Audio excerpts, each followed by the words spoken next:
Saya juga agak tergelitik ketika video saya yang saya rekam dikomentari orang. Saya juga dikatakan pembohong, pendusta atas nama Ibnu Hajar. Di dalam kitab yang menjadi rujukan saya nuskhahnya ini Bang siapa namanya Mas Uye ya, Fathul Bari ya, tolong ini Fathul Bari, bukan Primbon Joyoboyo ya, ini Fathul Bari karya Al-Imam Al-Hafidh Ahmad Ibnu Ali Ibnu Hajar Al-Asqalani.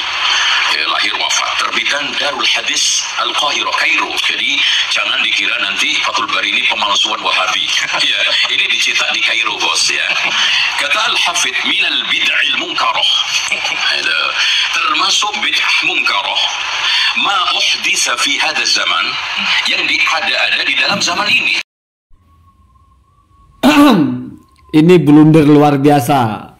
Dr. Ustadz Zainal Abidin atau Kiai Haji Dr. Zainal Abidin. Kalau ingat nama Zainal Abidin, ada dokternya, saya jadi ingat kakak kandung saya. Kakak saya yang paling tua itu namanya sama, Zainal Abidin. Ada gelar doktornya juga, bahkan profesor ya, profesor doktor ya. Jadi saya jelek-jelek begini punya kakak profesor doktor ya. Walaupun gak ada hubungannya ya. Jadi ini blunder luar biasa. Blunder yang pertama adalah dari sisi manapun, walaupun tidak perlu saya bedah, biar Gusani yang membedah. Ini Dr. Zainal Abidin ini keliru memahami, keliru menjelaskan sesuatu, merelevankan dengan konteks. Udah meleset itu. Makanya saya berpikir, oh ternyata penting juga dibahas, karena ternyata setelah sampai kritik kepada orangnya boro-boro merasa salah, malah lagaknya ini kitab Fathul Bari, ini bukan kitab Primbon. Jadi ngerasanya baru dia yang tahu kitab itu. Padahal kitab Fathul Bari itu sarahannya Sahih Bukhari yang paling masyhur ya. Kalau kata Gus Bah itu yang paling keren ya. Jadi paling banyak orang baca. Walaupun ada dua Fathul Bari itu, ada yang Ibnu Rajab Al-Hambali Fathul Bari juga sarahnya Imam Bukhari, Sahih Bukhari. Ada yang Ibnu Hajar Al-Asqalani juga sarahnya Sahih Bukhari. Jadi kalau sampai terjadi perdebatan misalnya atau diskusi, itu selesai dalam 3 menit. Ya, kenapa? Karena Bapak keliru memahami itu. Bapak tidak mengerti itu maksudnya apa, atau Bapak tidak mengerti apa yang biasa dilaksanakan di Indonesia itu. Jadi dia bacakan ibarah sesuatu yang dihukumi bid'ah mungkarah oleh Ibnu Hajar, disesuaikan dengan tradisi kita imsak sebelum subuh, imsak itu. Gimana ceritanya itu? Padahal dalam Fathul Bari itu juga dijelaskan tentang ada Rasulullah itu kalau sahur berhenti itu ada jedanya sebelum subuh ya, sekira 50 ayat itu ada. Ibnu Hajar juga menjelaskan itu. Mestinya kalau Ibnu Hajar mau mengkritik masalah itu, di situ ketika menjelaskan tentang maksudnya 50 ayat jarak antara sahur, berhenti sahur dengan sholat subuh gitu. Mestinya di situ, ternyata enggak.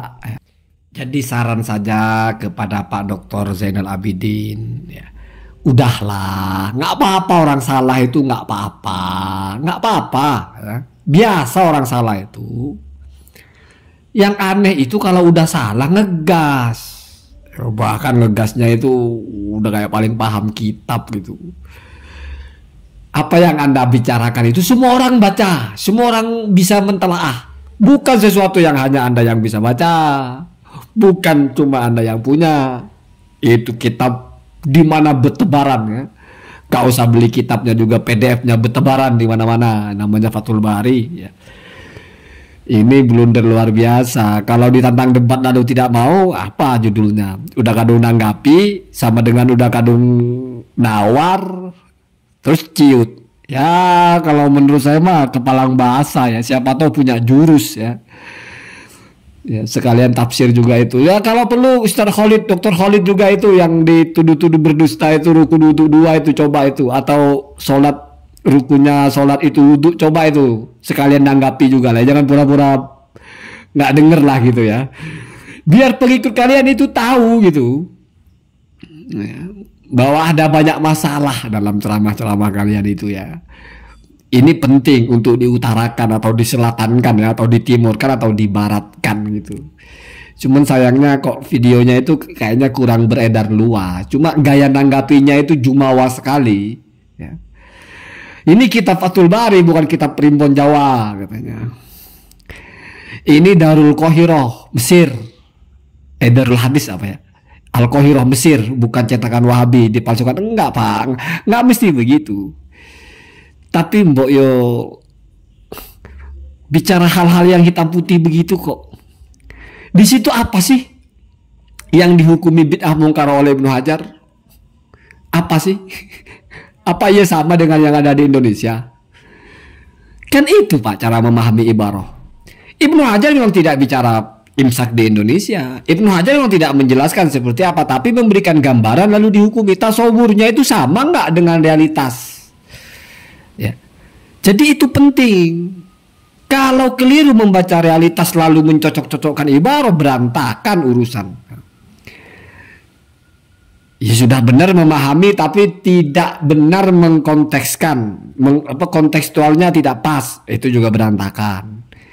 Kita sedang bicara hukum bebek dibawa ke ayam. Kan sama-sama bisa digoreng. Ya sama Pak. Tapi kan bebek ayam semua orang juga tahu berbeda. Kita bicara sapi dibawa ke kambing. Itu kan sama-sama kaki empat. Ya sama Pak. Tapi kan semua tahu mana sapi mana kambing.